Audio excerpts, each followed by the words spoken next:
Well, $1 billion down the toilet and all you got was another Liberal MPP. That's the kind of rhetoric I'd like to hear from Hudak, but I don't really hear it often enough. Hudak, by the way, calling for a judicial inquiry. Joining me now to break it down, Sun News contributor Sarah McIntyre, as well as Lori Goldstein. Thanks very much for being with me. All right, let's start off with you, Lori. What is happening within the Ontario legislature right now? Because my understanding is there's already an investigation. There's already something going on. Why do we need to spend more money to figure out answers we might already get ahead of time? Well, there's a police investigation, and there was the committee hearings. Committee hearings are done now because the legislature's been dissolved. But look, I mean, I agree with it. I agree with it strongly because let's say the police find there is no criminal intent. So more and more we're saying, okay, as long as you don't commit a crime, it's okay. Well, no, it's not okay. I don't care whether they committed a crime or not. They wasted, according to the Auditor General of Ontario, up to $1.1 billion to buy 5 seats in the 2011 election because people in those areas didn't want those plants, right? So they made a political decision, they cut them, they cost up to $1.1 billion. They may have tried to cover it up. Certainly, for example, the Information and Privacy Commissioner thinks that they weren't truthful with her, right? Now there's a police investigation about did they try to wipe computer drives. But even if that's not true, what a judicial inquiry does, it's not like a legislative committee where it's very partisan and you get to rag the puck and roll out. If you saw, like Wynne, McGuinty, the aides, they were very arrogant, they were very smug. It's not like that when a judicial inquiry. When a judicial inquiry, you've got a judge and you've got a commission counsel who devotes him or herself to getting out the facts. Mm-hmm. And you can't rag the puck there.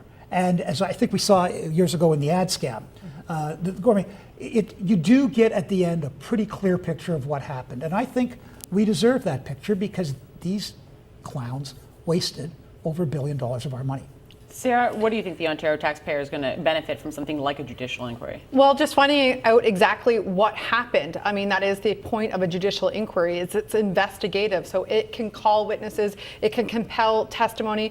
There's 2 very important key players in this whole saga that have left the province and are now living in British Columbia. They would be, for example, compelled to appear before a judicial inquiry and provide actual testimony. And documents. And so I think there are a lot of unanswered questions. I know people are pretty angry about it. It's $1 billion down the drain, all in order to save a couple of Liberal seats. At the end of the day, you don't have any more hydro online, and your hydro rates are going up, the highest in North America in Ontario. So people need to know, I think, what happened and hold someone accountable. Someone has to be held accountable. I mean, Kathleen Wynne's running from this, but the key guy that was brought into the Premier's office to wipe these hard drives, that was not a government employee, had not had a background check done on him, was paid by the Liberal Party while she was Premier and leader of that party for 12 months. So, somebody has to be held accountable, and somebody needs, I think, to go in there with a fine-tooth comb and actually find out exactly what happened and who made the orders, and someone needs to be answerable to the taxpayers of Ontario. Now, Kathleen Wynne, while also trying to run away from this scandal, she's also trying to basically muzzle the opposition by threatening lawsuits and the rest of it. Mm-hmm. If I were in Hudak's spot, I would be yelling corruption, and I would have done it through the entire campaign. Broad picture now, Sarah, we'll start with you. Do you think that Tim Hudak has run a fierce enough campaign to get the message out to Ontarians that this government has flushed billions of your tax dollars down the toilet?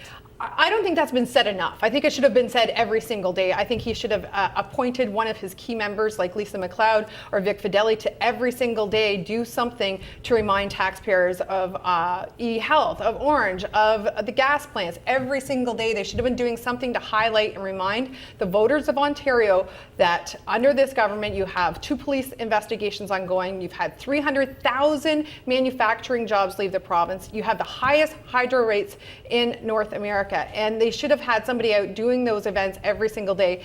Not necessarily having Tim Hudak be the messenger or the attack dog. Have your lieutenant do that. Have somebody else go out there and drive that message home while you're also presenting your million jobs plan for Ontario and talking about cutting the fat. Now, Lori, do you think that Horwath has perhaps stolen more microphone time when it comes to waving the finger of corruption at the Wynne-Guinty No, I don't think so. I think, they're trying to balance between, they don't want to appear to be totally negative, and they want to show that they have some But program. why not, Lori? Why not be totally negative? There's over $1 billion that's been gone, e-health scandal. Now, if there's any time, and at least as far as I can remember Canadian history, to be a negative and run a dirty campaign, it's here in Ontario right now. Yeah, that's an interesting observation, because the people who are running the dirty campaign are the Liberals. Yes. The ad that Andrea Horath, is she for real? There was, like, Brad DeGeed, one of the very unfortunate former Liberal energy ministers, today or yesterday was quoted as saying that Hudak was out of his mind if he wants to tear up the contracts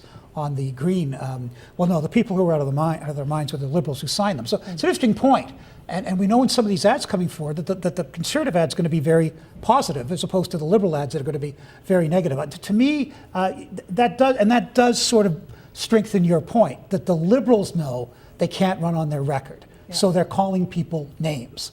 The going to Walkerton and blaming Hudak, I mean, absolutely absurd. The Liberals are much more responsible for the Orange scandal. That actually did occur under their watch. You recall in Walkerton, the Tory government today was criticized, but the only place where people died was where two brothers were not chlorinating the water and not telling anybody. Unionized workers. Well, they were public service workers. In the Orange case, the government threw money at Orange. Had nothing to do with the number of people on the payroll. Had to do with bad oversight, which the Liberals were.